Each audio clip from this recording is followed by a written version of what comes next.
Hello दोस्तों, स्वागत है आपका हमारे यूट्यूब चैनल पढ़ो सेंटर पर। मैं हूं आपका साथी मनीष कुमार। दोस्तों, आज हम देखेंगे जून माह का अंतर्राष्ट्रीय घटनाक्रम। इससे पहले हमने छमाही राष्ट्रीय अंतर्राष्ट्रीयकरण तथा जून का राष्ट्रीयकरण देख लिया है, और जिन लोगों ने अभी तक इन तीनों वीडियो को नहीं देखा है उसका डिस्क्रिप्शन में लिंक दिया जा चुका है, वहां पर जाकर देख सकते हैं। दोस्तों, वीडियो आप ज़रूर देखें, और ख़ास करके जिन लोग का कल आयोजित होने वाली परीक्षा राजस्व लेखपाल देना है उनके लिए बहुत ही महत्वपूर्ण है। तो चलिए समय न बर्बाद करते हुए इन टॉप 15 करंट टॉपिक्स को देख लेते हैं जो जून माह के अंतर्राष्ट्रीयकरण से रिलेटेड हैं। तो पहला है IMD विश्व प्रतिस्पर्धात्मक सूचकांक 2022। तो सबसे पहले कोई भी सूचकांक है तो उसके बारे में प्रश्न आता है कि कौन जारी करता है। तो यह स्विट्ज़रलैंड में स्थित international institute for management and development IMD द्वारा अर्थव्यवस्था के निष्पादन एवं दक्षता के आधार पर देशों की रैंकिंग तय की जाती है। और इस वर्ष भारत सहित 63 देशों के लिए रैंकिंग जो है जून माह में जारी की गई थी। और हमारे लिए महत्वपूर्ण है कि भारत का कौन सा स्थान रहा। तो भारत का 37वां स्थान रहा। और चूँकि परीक्षा में पिछले वर्ष का भी पूछता है तो 2021 की रैंकिंग में 43वां स्थान था। तो ये याद रखिएगा, 2022 में 37वां है और 2021 में 43वां था। और फिर देख लेते हैं कि IMD के प्रतिस्पर्धात्मक सूची में प्रथम 5 देश कौन से हैं। तो पहले स्थान पर डेनमार्क, दूसरे पे स्विट्ज़रलैंड, तीसरे पे सिंगापुर, चौथे पे स्वीडन और पाँचवें पे हांगकांग। ठीक है, फिर से एक बार देख लेते हैं। Denmark, Switzerland, Singapore, Sweden, Hong Kong. और अंतिम 5 देश कौन से हैं। तो 63 देश शामिल किए गए थे। तो 63वें स्थान पर आया है वेनेजुएला, 62वें पे अर्जेंटीना, 61 पे मंगोलिया, 60वें पे दक्षिण अफ्रीका और 60वें पे ब्राज़ील। तो ये हो गया आपका IMD की प्रतिस्पर्धात्मक रैंकिंग। अगला दूसरा पॉइंट देखते हैं हम आज के टॉप करंट न्यूज़। तो जून माह का तो दूसरा है, संयुक्त राष्ट्र महासभा के 77वें सत्र के लिए निर्वाचित अध्यक्ष कौन है। तो ये हैं कसाबा कोरोसी। कहाँ के हैं। तो हंगरी के राजनयिक हैं ये। और 76वें सत्र के अध्यक्ष कौन थे। तो अब्दुल्ला शाहिद थे। इनका भी नाम चूँकि पिछले हैं तो याद रखना ज़रूरी है। और 77वें कौन है। कसाबा कोरोसी। अब कसाबा कोरोसी अध्यक्ष पद के लिए 7 जून 2022 को सर्वसम्मति से चुना गया है। और नोट में देख लेते हैं कि UNO के 193 सदस्य देशों में नाइजीरिया, अर्जेंटीना तथा इक्वेडोर ही ऐसे देश हैं जिन्हें UNO की अध्यक्षता का अवसर 2 बार प्राप्त हुआ है। तो अगर ये GK के प्रश्न बने कि किन देशों को 2 बार अध्यक्षता का अवसर मिला है तो उसमें नाइजीरिया, अर्जेंटीना और इक्वेडोर हैं। भारत के परिप्रेक्ष्य में देख लेते हैं कि भारत की श्रीमती विजया लक्ष्मी पंडित संयुक्त राष्ट्र सभा के 8वें सत्र की अध्यक्ष बनी थी। कब बनी थी। तो 1953 में बनी थी। और इनके बनने के साथ ही 2 इतिहास जुड़ गए थे UNO के साथ और भारत के साथ। तो पहला इतिहास दर्ज हो गया था कि संयुक्त राष्ट्र महासभा में पहली बार किसी भी महिला का अध्यक्ष बनना। तो वो कौन थी पहली महिला अध्यक्ष। अगर प्रश्न UNO के परिप्रेक्ष्य में पूछता है तो वो श्रीमती विजया लक्ष्मी पंडित थी। और अगर भारत के परिप्रेक्ष्य में पूछता है कि भारत की पहली बार संयुक्त राष्ट्र महासभा की अध्यक्षता प्राप्त करने वाला कौन है तो वो श्रीमती विजय लक्ष्मी पंडित जी हैं। ठीक है, अब अगला देखते हैं सूचकांक, पर्यावरण निष्पादन सूचकांक। दोस्तों, सूचकांक से प्रश्न आते हैं और इसमें प्रश्न बनने के चांसेस ज़्यादा होते हैं, और उम्मीद है कि कल की परीक्षा में आपको यहाँ से रैंकिंग के प्रश्न भारत के या विश्व के परिप्रेक्ष्य में ज़रूर आ जाए। तो आप इस वीडियो को पूरा देखें और अंत तक बने रहें। ये आपको बहुत फ़ायदा होगा कल की परीक्षा में या आने वाली किसी भी परीक्षा में।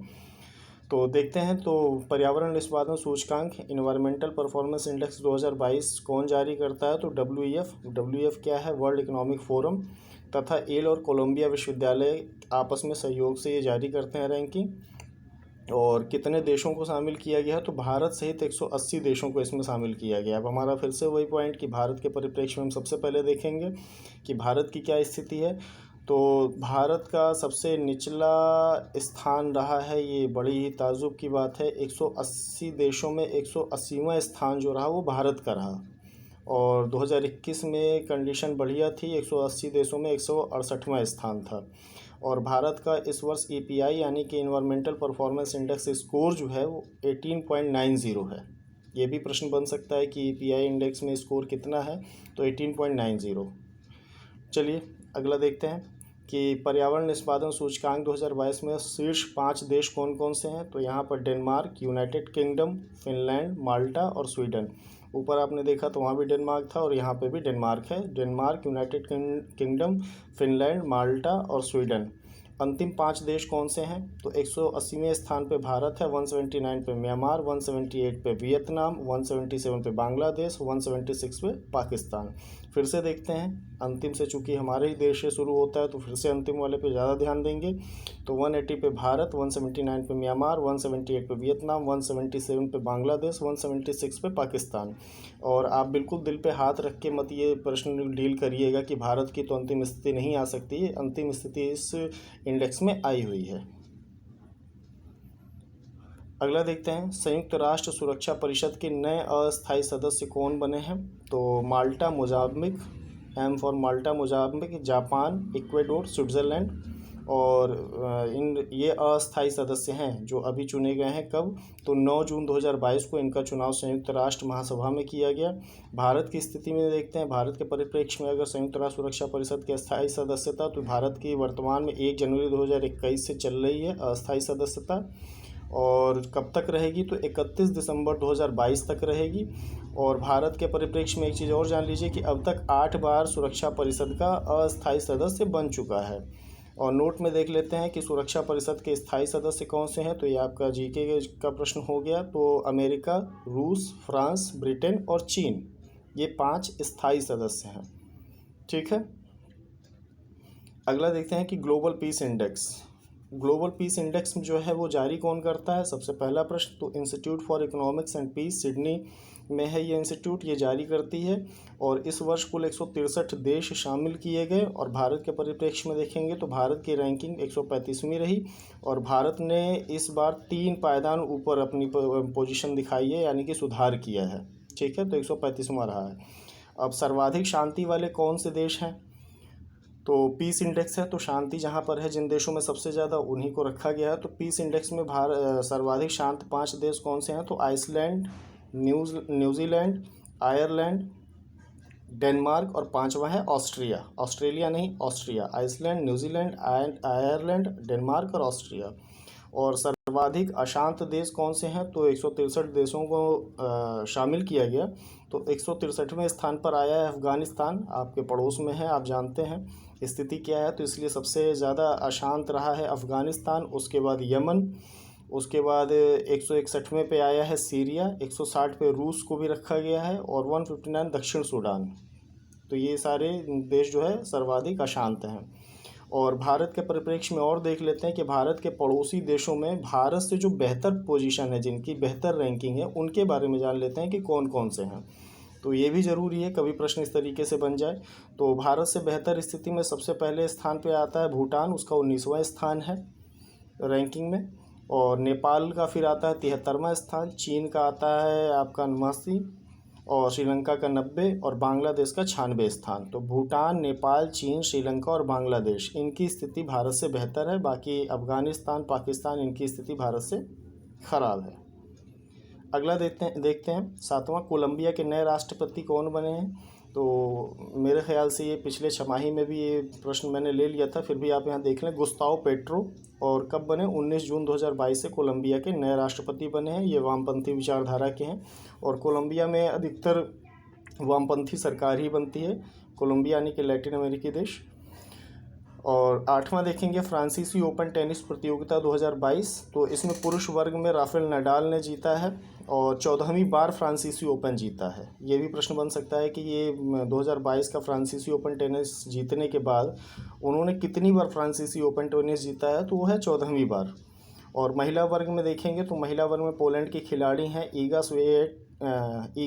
स्विएटेक, और ये दूसरी बार इन्होंने फ्रांसीसी ओपन जीता है। कौन है महिला वर्ग में? पोलैंड की ईगा स्विएटेक। 9वां देखते हैं, मिताली एक्सप्रेस। तो मिताली एक्सप्रेस भारत और बांग्लादेश के बीच चलने वाली एक पैसेंजर ट्रेन है। दोस्तों, इस ट्रेन की घोषणा आपकी जो है मार्च 2021 में हुई थी, लेकिन कोरोना की वजह से ये ट्रेन चल नहीं पाई थी। इसका परिचालन शुरू हुआ है फिर से 1 जून 2022 को। और कहाँ से चलेगी? तो भारत के न्यू जलपाईगुड़ी से। और कहाँ तक चलेगी? तो भारत के बांग्लादेश से। और प्रश्न ये भी बन सकता है, अगर इस मिताली एक्सप्रेस के बारे में ना पूछ के और उसके भारत और बांग्लादेश के भी चलने वाली पिछली 2 ट्रेनों के बारे में पूछ रहे, तो उनके नाम आप देख लीजिए और उनका गंतव्य देख लीजिए जहाँ से जहाँ तक वो चलती हैं। तो एक है मैत्री एक्सप्रेस कोलकाता से ढाका, और दूसरा है बंधन एक्सप्रेस कोलकाता से खुलना तक। कोलकाता भारत में है, ढाका और खुलना बांग्लादेश में है। 10वां देखते हैं कि इंटरपोल जनरल असेंबली की 90वीं बैठक अक्टूबर 2022 में कहाँ प्रस्तावित है, तो नई दिल्ली भारत में ही प्रस्तावित है। और पिछले छमाही वीडियो में मैंने आपको बताया था कि general assembly Interpol general assembly के अध्यक्ष कौन चुने गए हैं, तो कमेंट करके ज़रूर बताएं। यूएई के हैं वो। उम्मीद करता हूँ अगर आपने वीडियो देखा होगा तो आप जानते होंगे, और जिन्होंने भी वीडियो नहीं देखा है तो उसका लिंक डिस्क्रिप्शन में दे दिया गया है, आप वहाँ जाके देख लें। 11वां है बर्मिंघम इंग्लैंड में कौन सा राष्ट्रमंडल खेल यानी कौन से क्रम का राष्ट्रमंडल खेल 28 जुलाई से 8 अगस्त तक आयोजित होना प्रस्तावित है, तो वो है 22वां राष्ट्रमंडल। इसका क्रम पूछा गया है यहाँ पे, तो अभी तक ऐसे प्रश्न नहीं बने हैं, लेकिन अगर बन जाए तो इसलिए प्रश्न को मैंने यहाँ पे रखा कि 22वां राष्ट्रमंडल खेल है ये, जो बर्मिंघम इंग्लैंड में होने वाला है। अगला देखते हैं 12वां कि जून 2022 में किस देश में भगवान गौतम बुद्ध के प्राचीन अवशेषों को प्रदर्शनी के लिए भारत से ले जाया गया है, तो मंगोलिया में गौतम बुद्ध के अवशेषों की प्रदर्शनी लगाई जाएगी बुद्ध पूर्णिमा के बुद्ध उत्सव मनाने के लिए। तो मंगोलिया याद रखिएगा, ये प्रश्न बनने की संभावना है। तो मंगोलिया में भगवान बुद्ध के अवशेषों को ले जाया जा रहा है वहाँ पे प्रदर्शनी के लिए। 13वां देख लेते हैं कि वीवा ट्रैक ये गलत टाइप हो गया, वीवा टेक होना चाहिए। वीवा टेक नाम से यूरोप की सबसे बड़ी टेक्नोलॉजी स्टार्टअप कॉन्फ्रेंस का आयोजन जून 2022 में कहाँ पर हुआ है, तो पेरिस में हुआ। पेरिस कहाँ, फ्रांस में। और कब से कब तक हुआ, तो 15 से 18 जून 2022 तक। 14वां देखते हैं कि G7 वस्तु का शिखर सम्मेलन, ये गलत टाइप हो गया, वास्तु नहीं होगा। G7 देशों का शिखर सम्मेलन 26 से 28 जून 2022 को कहाँ संपन्न हुआ है, तो G7 देशों का शिखर सम्मेलन 26 से 28 जून 2022 कहाँ संपन्न हुआ, तो एस्कलोस इल्माउ, ये कहाँ है, जर्मनी में है, यहाँ पर संपन्न हुआ। ये वास्तु गलत टाइप हो गया है और मैं माफ़ी चाहूँगा आप लोगों से, क्योंकि इस बीच टाइपिंग मिस्टेक कुछ ज़्यादा ही हो रही है, लेकिन आगे के वीडियो में उम्मीद करता हूँ कि टाइपिंग मिस्टेक नहीं होगी। तो G7 देशों का शिखर सम्मेलन 26 से 28 जून 2022 को कहाँ हुआ, तो एस्कलोस इल्माउ, जर्मनी में। और G7 के सदस्य देश कौन कौन से हैं, तो America, Britain, Germany, Italy, France, Germany और कनाडा। तो America, Britain, Japan, Italy, France, Germany और कनाडा। रशिया जब था तो ये G7 G8 था, रशिया को बाहर कर दिया गया है, तो अब ये G7 हो गया है। विश्व की सबसे बड़ी अर्थव्यवस्था वाले देश हैं ये। और आज के वीडियो का आखिरी पॉइंट देखते हैं 15वां कि 2 से 5 जून 2022 को महारानी एलिजाबेथ के शासन की कौन सी जुबली मनाई गई। अब ऑप्शन में आपको ये भी हो सकता है platinum jubilee, silver jubilee, golden jubilee, कुछ भी दे, तो आप ये ध्यान रखिएगा कि ये प्लेटिनम जुबली रही। महारानी एलिजाबेथ द्वितीय, ब्रिटेन की महारानी, इनके शासन के 70 वर्ष पूर्ण होने के उपलक्ष्य में मनाया गया, तो ये प्लेटिनम जुबली रहा। तो दोस्तों, आपको कैसा लगा ये वीडियो, आप कमेंट करके ज़रूर बताएं, और इस वीडियो को ज़रूर देखें, क्योंकि आपकी परीक्षा में ये बहुत ही महत्वपूर्ण साबित हो सकता है। और इस चैनल को अभी तक आपने सब्सक्राइब नहीं किया है तो इसको ज़्यादा से ज़्यादा सब्सक्राइब करें, शेयर करें और कमेंट करें। धन्यवाद।